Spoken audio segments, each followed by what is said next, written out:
everybody? Welcome to Tuesday afternoon edition of Box Seats. I'm your host, Frank Holder. Hope you guys are enjoying the show. Show's called Box Seats. This is the show where comedians talk a lot about sports. We have a great conversation. These comics, you know, they've been around in all kinds of specials. They've been in specials, films. They've been everything related to comedy, you know, things that go back from years, even comedy commercials. They've toured the world and all of that. So without further ado, let me bring up the first comedian to join the show. Talent. How you doing, brother? I'm good as can be expected, man. I'm hanging in there. I watched 2 great games last night. I'm in a good sports mood. Perfect time. That's perfect. That's perfect. Let me bring up my man, Fig. Fig, how you doing, bro? How's everything? Man, last night was off the chain. Yeah. But how you doing? I'm good, man. I'm good. Let me bring in my comedy connoisseur, my man, Mr. Amir Sealy. And Amir, how you doing, brother? How's everything? Can't hear you, man.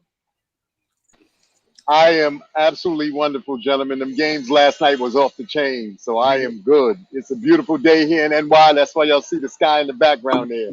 77 and lovely. Yeah. It's funny, too, because your background looked different than it did when you and Talent were talking about me this morning on live. But I saw all that. I saw all that. Oh, yeah, you know, we got Frank Clear yesterday. The show got Frank Clear yesterday. You know what I mean? But you know, we go. All right, okay. You know, the only thing is, I ain't gonna ever live that down because what Talent did say was hilarious. I can't even front. It was hilarious. Like, yeah. So anyway, let's jump into the show, man. We always have a conversation about sports. First thing I got to talk about, like I always do, is the COVID report. The funny thing is, too, man, Talent. I'm gonna throw it out to you first. I've been talking about the Olympics for going on 3.5 weeks. I even mentioned the fact about that the Olympics and the committee and everything else in Japan have been talking about trying to figure out a way how to cancel and everything else. The crazy thing is a report went out by the Japanese newspaper I mentioned yesterday. A report went out by them saying that they expect more people to leave Japan who will be affected with the coronavirus when they leave.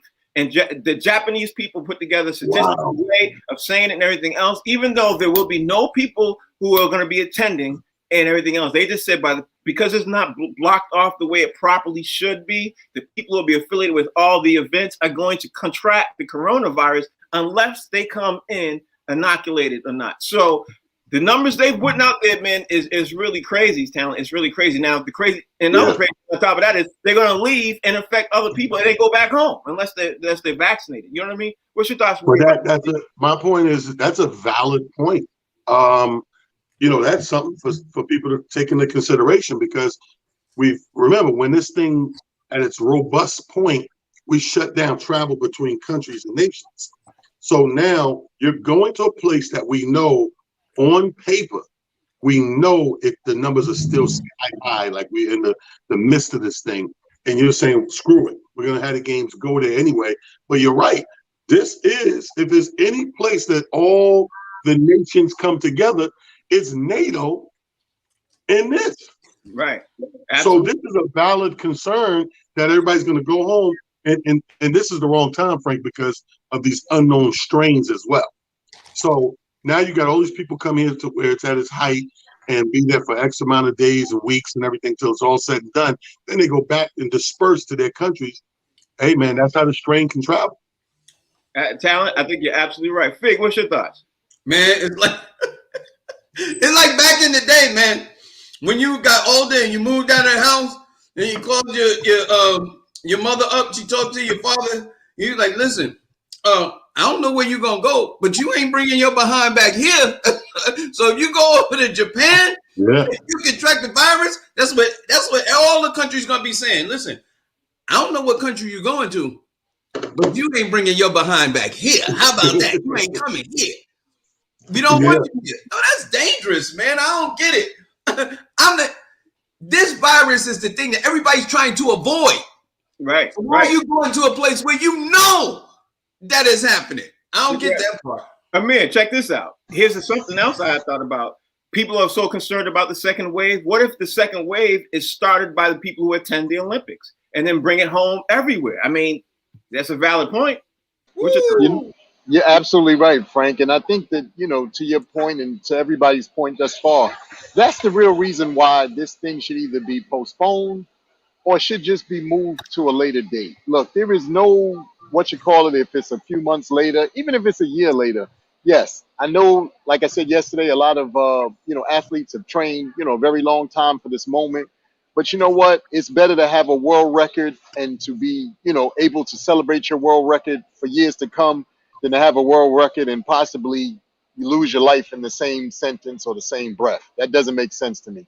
So I hope that there is some, cooler heads and better heads prevail, and they really get a handle on this thing. Yeah, we'll see. But anyway, now let's jump into the show. We always talk about what's going on in the hot topics, and I know I'm going to talk about the NBA games a little bit later. But something came up this morning. I saw in a couple of press releases that I wanted to bring up now because it's real serious. The NBA is discussing a rule change. They're meeting with the NBA committee and they meet with NBA Players Association and everything else because they're saying that the players. They're trying to set up a rule so the players cannot use an unnatural motion on jump shots to draw fouls, right? And the committee is going to meet on Monday. They might even call this the Trae Young or the James Harden rule because, as we all know, when they try to jump into people when they're taking jump shots, trying to draw the foul and everything else, and it's getting so bad that the NBA officials are the ones who started this because they're the ones sick of it because now they're forced to make a call when the player comes in or gets hurt. You know what I mean? So, Talon, what's your thought when you hear about this? About time. It's about damn time. I mean, we still need to adjust rules on flopping because this, to me, is an offensive flop. When people make these unnatural moves to try to draw the fouls in or angle their legs so that they already land and they don't have the space because they know the rules. Now you're playing the game on the technicalities. Physical sports should not be played on the technicalities, not by the players anyway. If anything going to be technical, it should be in the officiating and the people who move by the rules. But you're out there physically playing the game. If you're in your brain trying to be that technical to beat the, like have a cheat sheet, so to speak, you should be on the floor, bro. I think this is way overdue. Because players been doing it for years now. As soon as they came up with these, if you reach out and touch, if the hand part of the ball, all that stuff, now they've been looking for it. How many times have we seen a player trying to bring his ball just because your hand is out playing defense? I'm going to bring the ball into your hand and get the foul. I'm glad they're doing this. Yeah. When I read this rule, everything else, I thought of you, Fig, because you know why? People who I know you can't stand, right? And I'm looking at all y'all, the people you can't stand. I'm not going to say no names, but there's certain players who you can't stand. His average is going to drop, not necessarily a lot, but they're going to see at least a 15-20% drop in points per game and everything else if this rule is enforced heavily. Now, again, no names, but we're going to see somebody affected. We're going to see somebody affected with this rule. What's your thoughts, Fig? Hey, man, I want to call this the hokey pokey rule. You put your left foot in, you kick your right foot out, you put your left foot out, and you shake it all. I hate flopping, man. I just hate it. The worst part about flopping is that it used to be the small players trying to get an edge. Now the biggest players in the NBA are trying to flop. Big Joel Embiid. I mean, last night, instead of just going up strong, he was flopping last night. I'm like, listen, there's only two things that I like to flop. My fish, when I pull it out of the water, and something very intimate that I don't want to talk about right now. Wow. That took a turn for the that was too much information. I'm gonna bring the question to you. Since he's talking about flopping, and then he said fish. I saw a lot of fish in some NBA games flop last night too, man. They did the dead man thing. It got sickening. But anyway, when you hear about this rule, man, what's your thoughts? Because this drives me nuts too, man. You know what, man? I'm actually glad they're addressing this rule too. I think they should also make an amendment for that rule when cats bring the ball up the floor and a guy is trailing you, so you stop in his ways and then you pick up a foul that way as well. I think all of these things need to be addressed. There are a number of rule changes that probably need to be, brought to the forefront. And let's get rid of that stuff. To Talon and to Fig's point, I want to see cats going back to playing the game. I even get frustrated when I watch a guy go up for a layup and you're really looking for the foul, so then you blow the layup. Make the Yeah. basket. If they foul you, great. If they don't, you made the Oh, basket.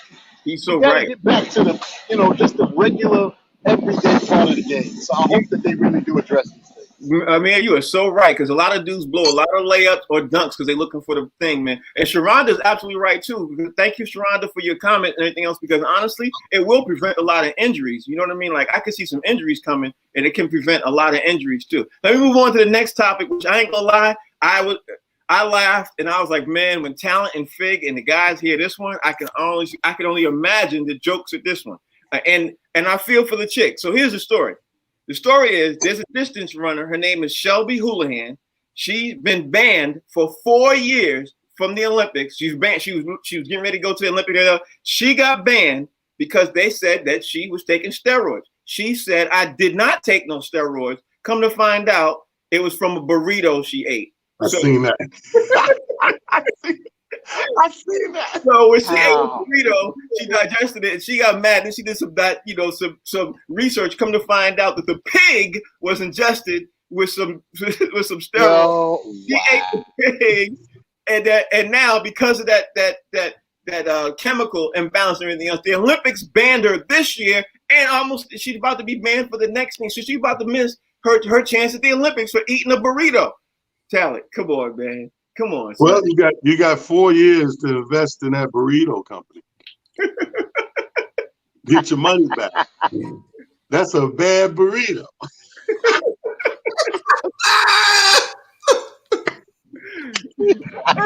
Hey, Frank, this just in. Come to find out, they fed that horse the same burrito. The horse from the Kentucky Derby. And they fed him 2 of those same burritos in the same. So, Talent, you don't feel for her, Talent? You don't feel for her because she got banned from Olympics? Hopefully they're smart enough. If they can run enough tests and prove that that's what happened, hopefully the powers that be can make an exception and reverse it. I mean, I do feel bad that it came from a food. And you played the game right, you did everything right, and you ate at the wrong place, and all of a sudden, you test positive off of. It's crazy that happened off a burrito. I'm gonna tell you right now, Nate Robinson and Ocho Cinco are saying right now, damn, where could I get that burrito? If I had that burrito, I would have won my fight. Yep. Oh, Fig, what's your thoughts? Oh my God. Testosterone from a burrito. That's hilarious. What kind of burrito was this? Was it a human burrito? Like what kind of burrito? You know what? When I hear this, the first thing that comes to my mind is she's full of beans. Ain't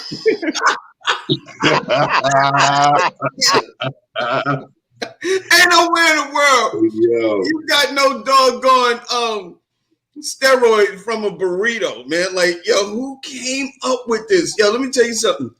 Whoever came up with this is straight out of Hollywood. He's a genius. But you know what? On a serious note, Frank, this is the main reason why we don't want transgender competing with women, because they already have too much testosterone. Oh, no, you didn't go there. No, he didn't go there. Oh, Fig happened to find a way to bring in balls in this conversation. Who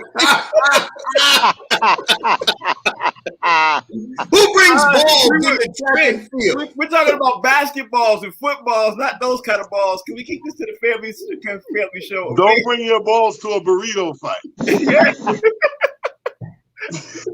Right, you know what I mean? Like my football jersey. Amir, what you think, bro?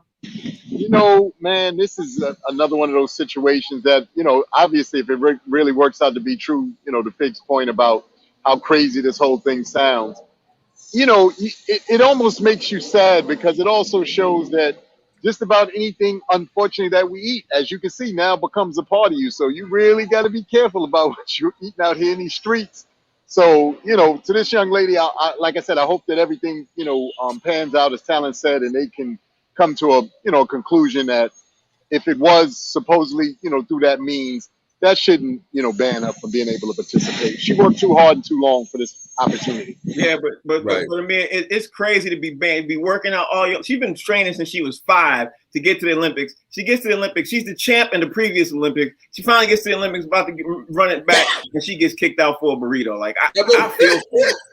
I feel for her. It's funny, but I feel for her. I ain't gonna lie. All right, let me move on, man. I gotta move on because the Major League Baseball dropped the hammer this morning. And we've been talking about how boring baseball is. You guys been dropping, y'all been really hitting home on how boring it is. But I watched the commentator this morning, and everything he said, Talent, is about to be absolutely right. More batters are about to be hit. Now, let me give you the backstory. Major League Baseball is literally officially abandoning the substance where the pitchers can grip the baseball harder and control the ball more. It's some kind of sticky thing. Now, the baseball has said that starting June 21st, you will be banned for 10 games if you get caught using the substance. Now, of course, there were some people who detract against this because they're saying, Talent, that if you take off the ability for the pitcher to be able to at least control the ball, more batters will get hit. And even though we will have more offense, but more people are going to get hit in the head with the baseball. What's your thoughts on this, Talent? I think that's a horrible excuse to hit somebody in the head with a baseball. How about aim?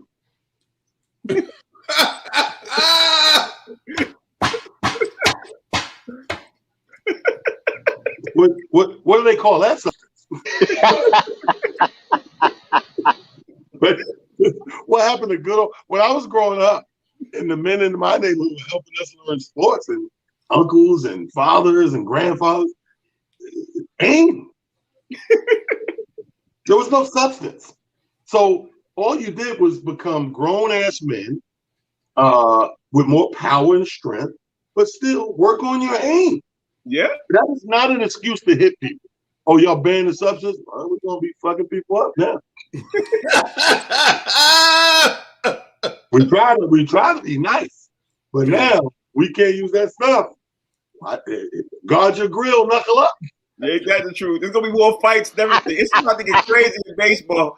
Craig, what you think? It's going to get crazy. It's going to get crazy. Oh, God, here we go again. So let me get this straight. There's a sticky substance that allows pitchers to grip balls better. Craig, what's with you and balls today? I don't understand. I ain't say it. This is what you said.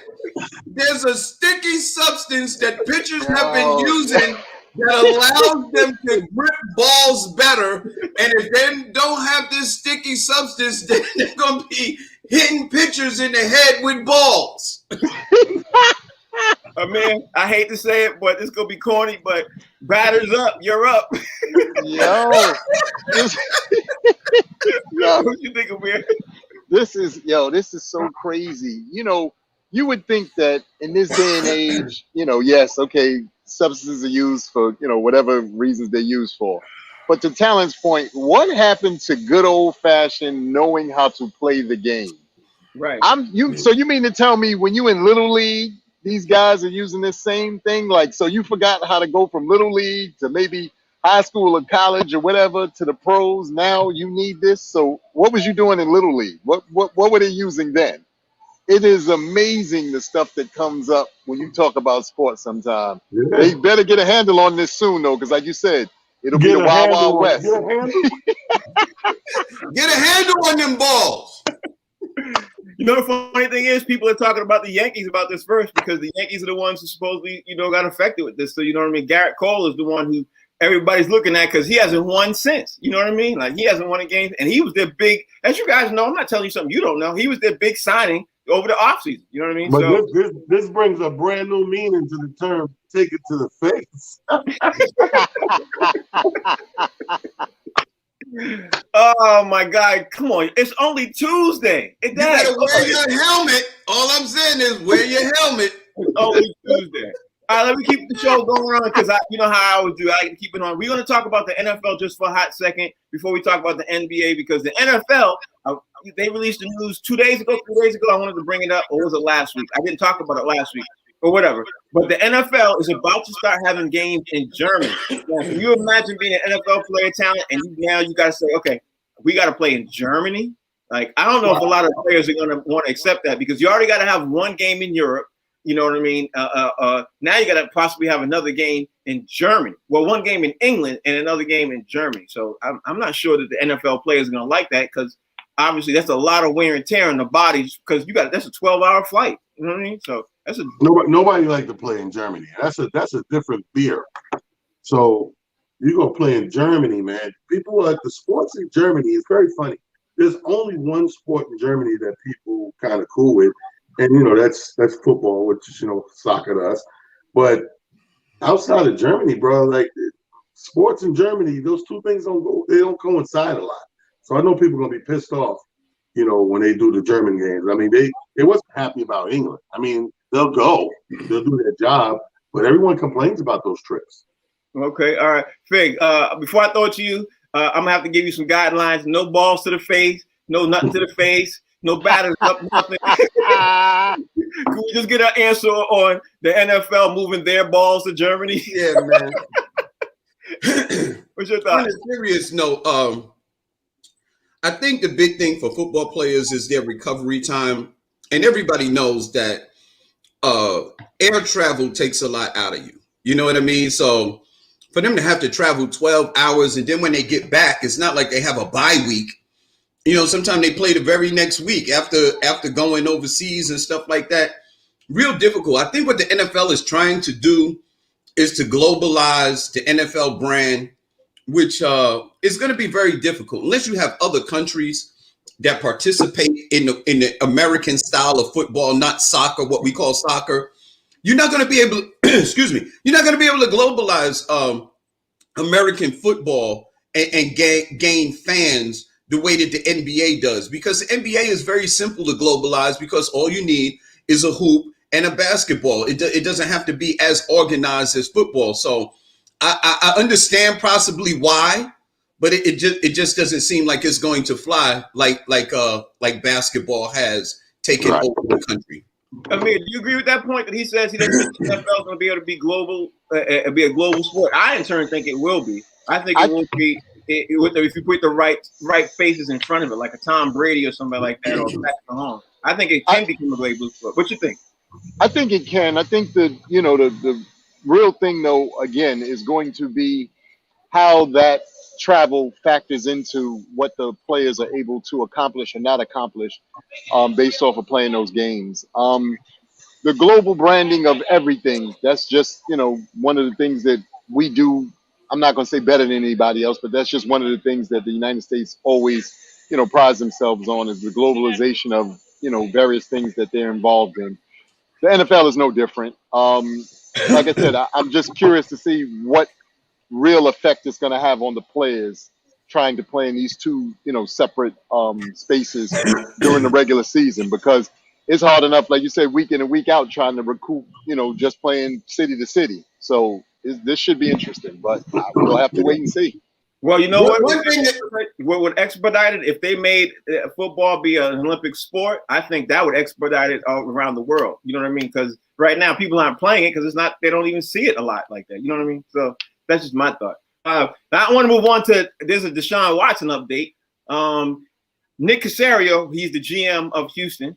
Nick Caserio said that they're going to make a decision on Deshaun Watson before training camp. Training camp's in 2.5 weeks. So, talent, Deshaun Watson could get traded literally in 2.5 weeks, but it's not a major story just yet because I don't think all the other outlets have picked up what Nick Caserio said last night. You tell me what you think about this because we all know about the Deshaun Watson case. We've been monitoring it and everything else, and I think he can get traded. And I think he might land in Denver or I don't even know where else now because, a lot of people got their QBs. But Deshaun Watson update, what you think about that? I'm going to say what I said before. I do believe he is getting traded. I agree with you there. I just don't think he's going to end up where he wants to go to or a team that kind of behooves his situation. I think he's going to go somewhere that, hindsight is 20/20. Right now, he's not going to be very happy probably. But in hindsight, he's that good of a player to me that he can turn a franchise around and you can build around him. So again, like I said, I think that the conspiracy theory and my Pelican brief is going to the Jets. I think that's why they got rid of what they did. They made the moves they did. Right. Fig, I'm going to throw it to you and say the Jets seem like the most logical place to land right now because everybody else got their QB. You know what I mean? The Jets, they have a rookie QB set to start. Trevor Lawrence is supposed to be Jacksonville Jaguars. They're not going to get rid of, that guy. It looked like the Jets. What you think? Fig? I think it's quite possible, man, that is the team that Deshaun Watson ends up going to. But, listen, we know what the Texans did. They tried to sully his name in order to mess up his brand and to lower his value so they can hold on to him possibly or recoup some of the money that they paid him because, they're just angry because he wants to leave. I can't wait to see what actually happens. And what's kind of funny? Now that the draft and everything is over, we don't hear nothing about this civil case. What happened to all the women in the civil case? It's not big news anymore. Now that the draft and everything is over and the team seem like they're about to start training camp and they're all, pretty much solidified with their teams and stuff like that. Now, all of a sudden, this thing is not newsworthy. You know what, Amir? He bringing up a great point because they were getting together and trying to get together, do some huge major lawsuit and everything else. Amir, I'm throwing it to you right now. I haven't heard a peep from the prosecuting attorney. I haven't heard a peep from Houston police. I haven't heard a peep from even Deshaun Watson's own attorney. So something's going on behind the scenes. What do you think, Amir? You know what? I think Fig actually hit the nail on the head. And, I think all the points made thus far have been, on point. I think the real travesty in all of this, though, is the mere fact that seemingly now with some of these athletes trying to take their lives into their own hands or, take their futures into their own hands, obviously the organizations are now taking umbrage with it or they're, feeling some sort of way about it. And I think that's messed up because the reality of it all is you can go to some of these franchises, give, away all your good years or whatever the case may be, them not build around you. And then all the onus and all the weight is on your back and on your neck. And everybody goes, you didn't, turn this thing around. Give these gentlemen the opportunity to go places where they feel comfortable, where they feel they can really make a difference and be a part of something. And the league itself will continue to flourish. We got to stop trying to hold these guys to this foolishness of, well, we got you here and this and that and the third. Okay, I don't want to be here. I want to be where I want to be. I want to do and make this league great by being in places where I can flourish, where I can bring my brand of football to the game and make everybody else have to up their ante. We got to get back to that. Yeah, but that's not going to happen. It would be nice. It's not going to happen, but it'd be nice. All right, let's go on to the NBA because about an hour before the show started, everything else, they dropped the news that James Harden went from definitely not playing to possible. He's a doubtful. If I was him, I wouldn't play because if I got to be doubtful to play, you could get caused further harm and everything else to your injury and everything else. But let's talk the fact. What do you think the net situation is right now? James Harden out. Kyrie's out. Game 5. It's a pivotal game. What's your thoughts, Talent? My thought is this topic is another alley-oop for Fig because he out for a groin. Talent.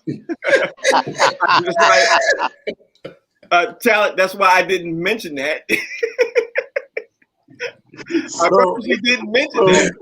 So you Fig over there salivating right now.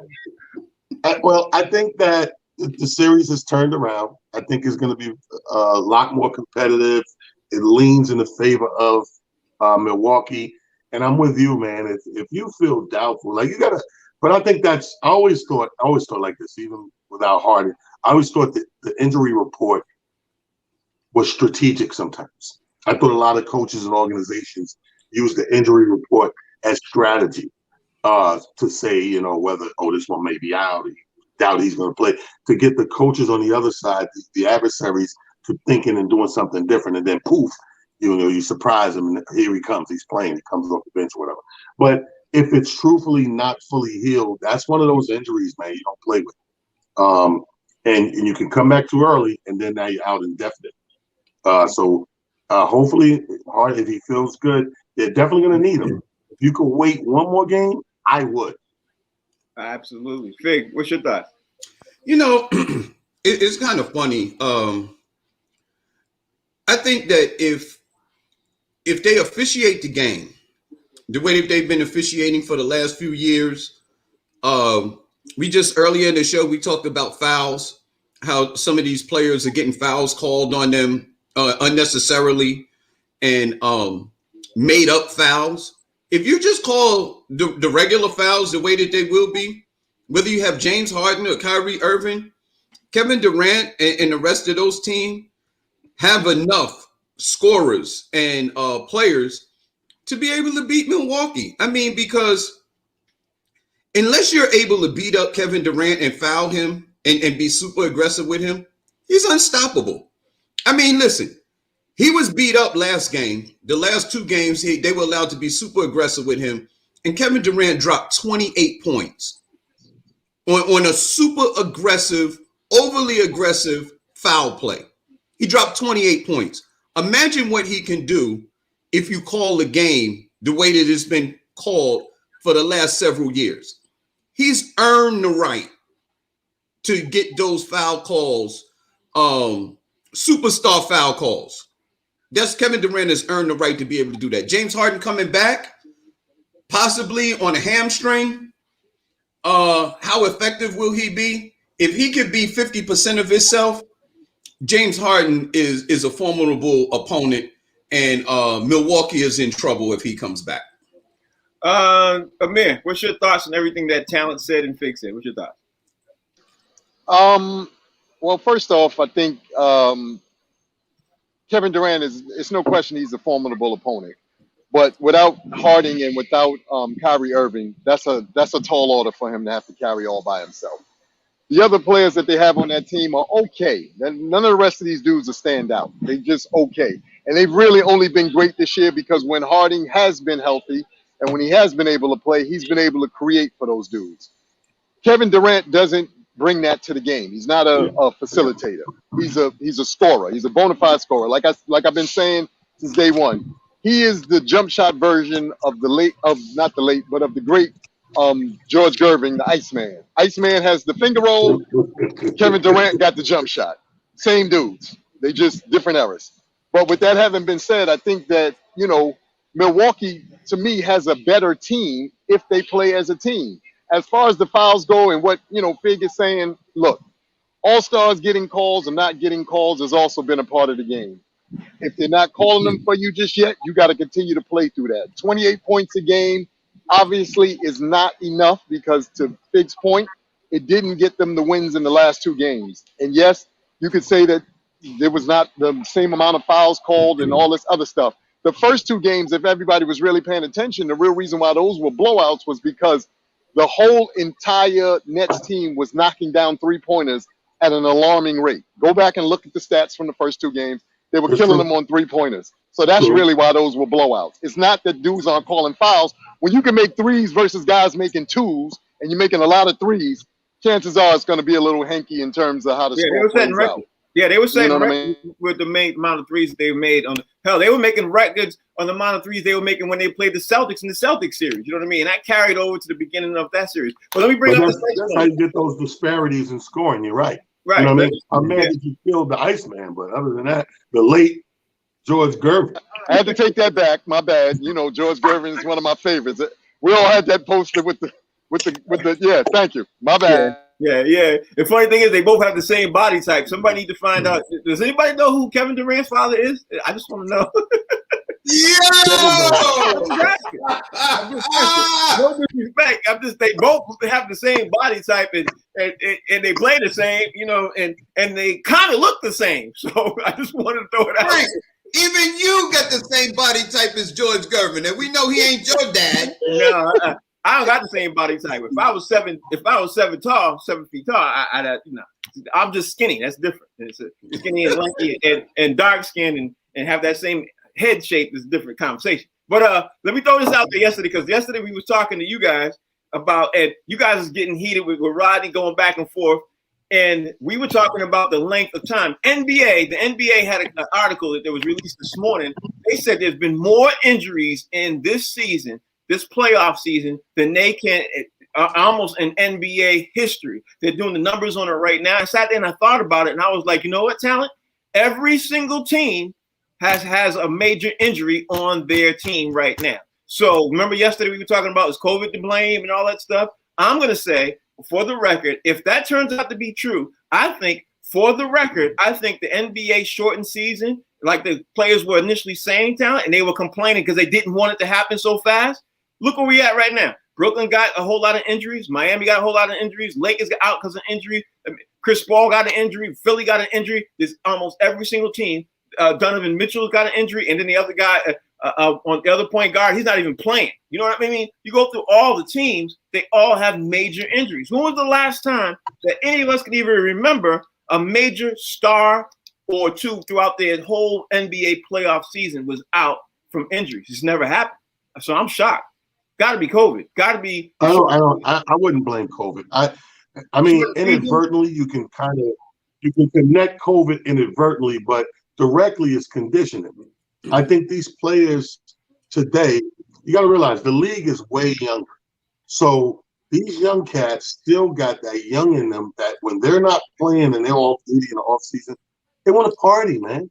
They want to live like they're 21, 22, 24, 25. And because you're that young, this is a repercussion of the league getting younger. You're still dealing with young people. I don't care what they do for a living. You can have a 21-year-old cello player, but when he ain't playing the cello, he's doing 21-year-old-ish out there, and it's time off. This team, this league, and players for the most part, the condition is way different. You don't see these dudes working out. You know what I see in the gym, even right now, and they're out of the playoffs, like a Damian Lillard. And he's not one of the youngest guys in the league. But for the most part, when you look at my man over here, the Phoenix get injured, and people in Denver get injured, and you're playing this one without their player. These guys are partying. You don't need to take my word for it. The biggest star injured right now is probably playing in the playoffs is Harden, right? Harden is the biggest star injured, and we watched him in strip clubs footage for the last year. Okay. He's out there partying, not conditioning.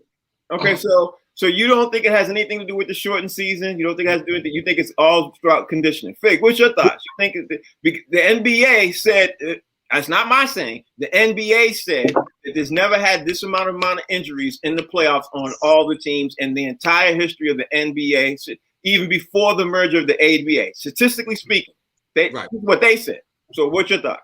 I believe it. I believe it's 100% true, but I don't believe it's because they came back too fast. What I actually believe is that the way they cram one point is the way they cram 72 games into a short period of time with all the back-to-backs, sometimes 2 and 3 games within the same, week and stuff like that. I think that is a contributing factor. And two is a lot of these guys that are injured now, they pretty much, a few of these were injury prone. They have a history of having injuries. The Joel Embiid's, the Donovan Mitchells, Kyrie Irving. I think the thing is that some of the biggest stars are the ones that have been getting injured. Now you talk about some of the role players. Very few of them are injured. Guess why? They don't play that much. You know what I mean? They don't play as many minutes. And when you took that 72 games and you combined them and pushed them together like that, I think that it was a contributing factor to, to some of these players getting injured with the frequency that they have been.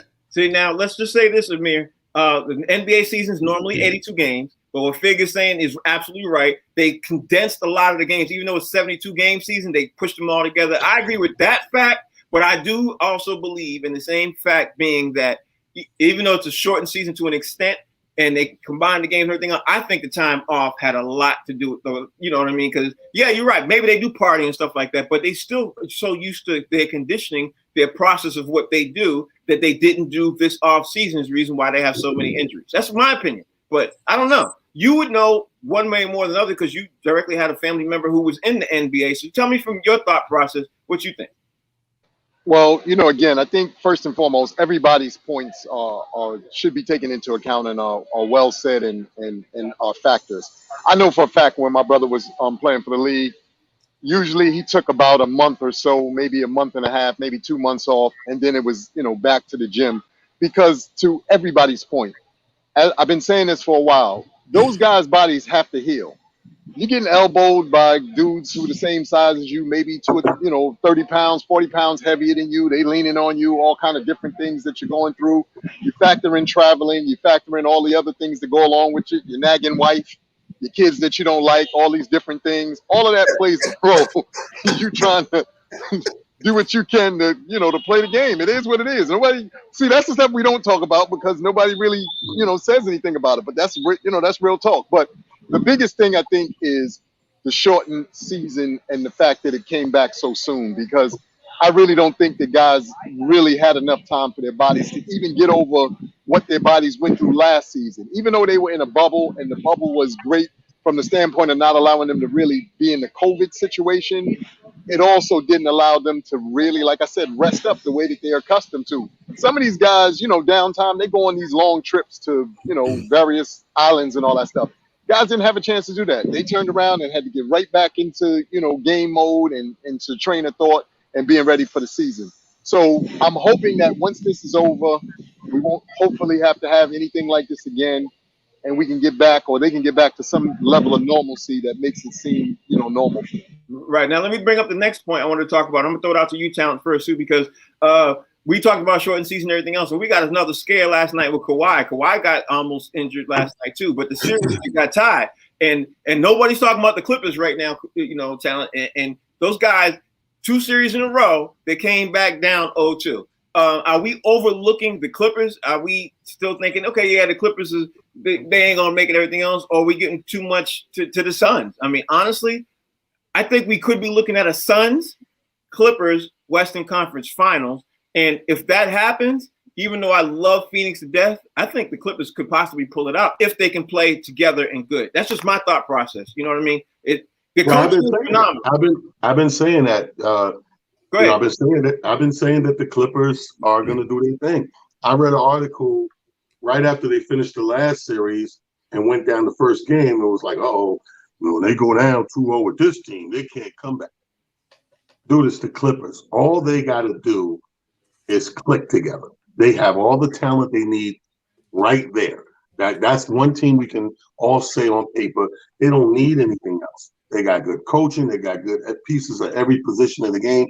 All they need to do is have a game where they're clicking. Last night they were clicking. Kawhi, when he tweaked the knee, he was able to sit down the last 6-7 minutes. Right. You know what I mean? And it wasn't like Mitchell and them gave up and said, okay, we're down 20, it's over. They kept playing, and they brought it within 10 and 11 points. It started getting a little scary with 2.5 minutes left. And they didn't panic. Kawhi stayed where he was. They didn't bring him back in. And they prevailed and tied the series up. But I've been saying this, man. I've been saying that. That's what I got coming out of the West, the Clippers. Fig, another important point that nobody's talking about is Tyronn Lue is being overlooked as really a great coach in the playoffs. Nobody's even talking about him. You get completely overlooked. What's your thoughts? Oh man, it's typical. They're not going to put any pressure or say anything about Ty Lue unless they lose. Right. Now when they lose, then it's going to be all Ty Lue's fault. The same way they did with Doc Rivers. When they lost in the bubble, it was all Doc Rivers. They fired him and sent him east to Philadelphia, and now they're in the playoffs.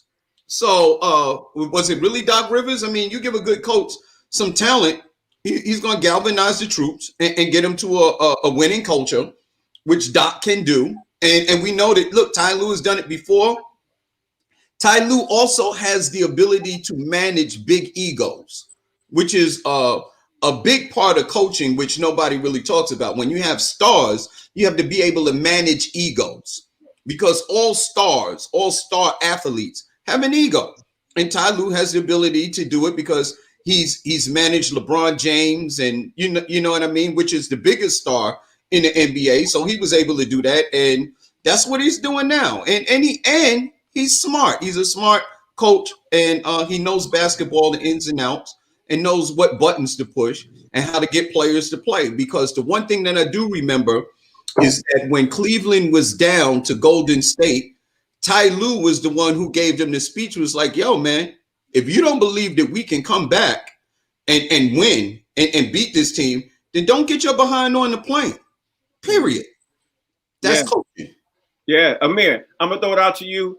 Let me ask you: coaching, the Clippers coaching is being overlooked. The entire series has been overlooked about the way the Clippers are even coming back and playing. And Kawhi Leonard is being overlooked too. He's literally putting together an MVP performance in the playoffs right now, and nobody's even talking about that either. They're just showing the dunk here and there, and not talking about what he's doing, even though Paul George is underperforming. So, what's your thoughts, Amir?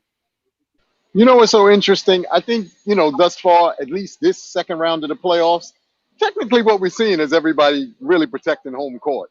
Until somebody wins on somebody else's court, none of this really makes a difference. Everybody is home. You're familiar with home. If you play basketball or you play any sport, when you get a chance to play home, you know all the dead spots in the court. You know all the tricks and all the stuff that the other team doesn't know. So we're looking at a plethora of teams who are playing on their home courts. They are flourishing at home where they should be because they're in front of their fans. They got home cooking and all of that good stuff. I tend to judge teams when we start winning on the road and you take one on somebody else's floor, because then that tells me not only you locked in, but you came here to really play. At home, you got a sense of ease that you're like, oh, okay, I'm in my, I'm in my world. I know what this, gym feels like. I know where all the good, spots are and the good things. So I'm not going to say that teams aren't doing well, and I'm not going to say that coaching isn't playing a part. I'm going to say we're looking at a lot of home court advantage as it stands right now. We got to start seeing some of these teams win on the road. Then we'll know whether or not this coaching is. You can't forget, Amir, that the Dallas series, they all won on the road until they got to the seventh game. So let's not forget that part too. But that's what I'm saying but that's why I said in this round. I didn't say last round. I said in this round. That's why I said that. You know what I mean? All right, now let me throw it out to you, Town, and say now also I watched the Sixers game and I watched the Hawks and everything else. The Hawks came back down. They were, it looked like they were getting ready to fold. But then that ugly head reared up where somebody got injured again. Joel Embiid got injured again and everything else. And then my boy called me and he said, yo, Frank, I want to ask you a question. It's okay. He said, do you think Joel Embiid is soft? And I said, I thought about it. And I was like, for a big man in the league, I don't think he is. But my homie was like, yo, Joel Embiid is soft. He literally said he's soft. So I was like, oh, okay. So is that general consensus that Joel Embiid is soft? I've been saying it for a whole year. I've been saying this for a whole. Now you hear it. You hear it. You, Rodney, and Fig have been defending this big, soft, ice cold, snow prone dude. Yes, Fig, you said he's a dog. Listen, this dude, for his size and position in the NBA, is the softest man in that position. I'm sorry. I don't like calling people soft. Well, sometimes I do. But this dude is the epitome. When you look NBA dictionary, it's Embiid, soft. We just talked at the top of the show about flopping. He's a king flopper, for a guy that big. I watched him flop 2 times last night, bro. And they played the replay where his invisible man pulled him to the ground. One thing I know from being a tall dude, Frank, we got height on us. Amir, we tall. I'm 6'6". You know what I don't want to do is go to the ground. Right. I'm with you with that. So you being a 7-footer and you playing the big center position and all that, 2 things that show me you're soft is you stay on the ground, which is, what are you doing? And 2, you stay on the outside. You'd rather take the 3 or the jumper than the bang. God built you to bang. In this game, you're built to bang. And that actually is what you have over most of your competition. They're smaller than you, they're weaker than you, they can't bang with you. But you still won't use that strength and try to win a game from the outside like you're not 7 foot. He's soft, he's soft, he's soft. Matter of fact, I'm getting some ice cream today.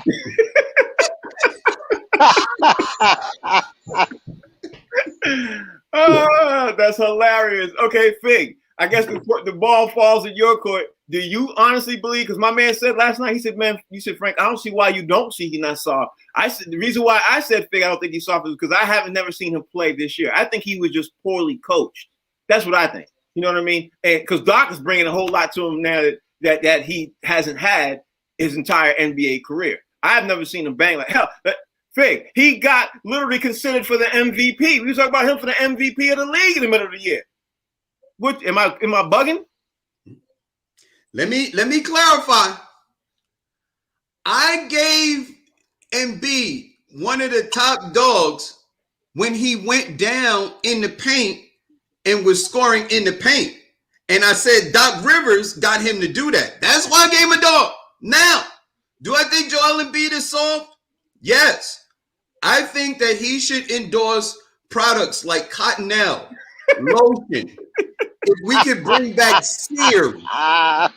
Sears had a commercial talking about the softer side of Sears. Yes, that's the part that Joel Embiid. And let me tell you why I believe. Joel Embiid, if you watch him play, when there's a timeout, sometimes you'll see him kick the ball, the basketball, like it's a soccer ball. He comes from that background.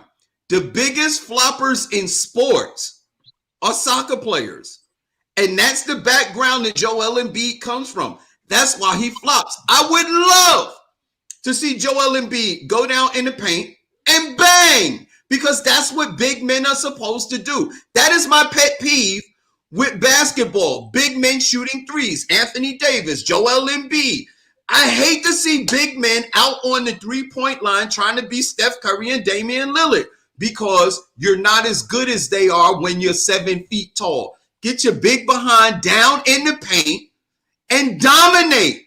Had Joel Embiid just done that, he probably wouldn't have hurt his knee, and the Sixers probably would have swept Atlanta. Probably. Amir, you got the last word of the show. You got 30 seconds, bro. Talk to me. Tell me what you think. First off, Talon, enjoy that Embiid Sunday, because I know you're going to have an Embiid Sunday, so enjoy that, sir. And then, lastly, it's going to be a Sunday with no nuts. And a lot of whipped cream. I'm sorry, I couldn't last. I couldn't. Amir, go ahead. But you know what? Fig is absolutely right. And, you know, I've said that on, several times on this show as well. I hate all the big men in the entire league who are shooting threes. When I say all of them, I hate every last one of them. As I said, if you don't shoot above 43% from 3-point, I don't care if you're a guard, a forward, a popcorn dude, stop taking them goddamn threes. You're a big man. Get down in the paint and earn your stripes. But to that point, the real issue is the game has changed in the way that these guys see and play the game, and all the big men are like this now. And it's unfortunate because we don't see what we're accustomed to seeing, which is guys getting the job done inside. Right. Well, everybody, that's the show. It was a funny show today. I really enjoyed it. I didn't get a chance to pay Talon that. I'll work on that. Challenge everybody. Nah, because I ain't gonna live that joke down. Like, you know what I mean? Because I'm a Boston fan. I ain't gonna live that joke down. Like, who these niggas is? Like, we swept them. It was just a moment where you did what y'all do. Like, Boston fans, I don't care if it's baseball, football, basketball. When they blow somebody out, they do you like that. Like, yo, who was that? We just it was 8 hours ago. It was just the reason why it's so funny, because that's so true. I had so many conversations with my people. They're like, I don't know, I don't even remember who we played. That's some Boston. Everybody follow your boy on Twitter. It's just comedy. Talent the comedian on IG. Get with us tomorrow at 6 o'clock on my Facebook and my Instagram, because we're gonna do a race debate. It's Amir Sealy and myself, special edition. Who's killing? Talent, tell everybody about that 30-year celebration real fast. Oh, yeah, celebrating 30 years in comedy, man. July 30th weekend. If you are available, inbox me on any platform. Hook down your packages, room packages, show packages. 30th anniversary. 30 years in comedy, Fig. You believe this? It's great. Wow. Atlantic City, the whole weekend, Friday, Saturday, Sunday. Everybody going to be there, from Ed Lover to Mr. Cheeks, to Roxanne Shante, to John Hinton, to AJ Johnson, a bunch of my Ski Carter, Ray DeJean. We all gonna do it big for 3 days. It's crazy. Can't wait to see that one. Fig. It's your boy F5G on all social media platforms. Boxies Monday through Friday, 1 to 2 p.m. This is the best damn sports show on TV. Yo, Talent, me and Rodney should be on that show, man. You know what? You're right. I remember I told you one of my ideas. Now that I know Frank's going to come, we can set up a date thing where we do a live box seats thing. Yes, sir. Yes, sir. Amir, tell everybody. Amir is going. Frank's going. We're going to have all the people in place. I'm going to need a package. I'm going to need a package. Yeah. A-Rock Sealy on IG, AROCKSEALY, like it says across the screen, and Amir Sealy on everything else, Twitter, Facebook, whatever else you might think I'm on.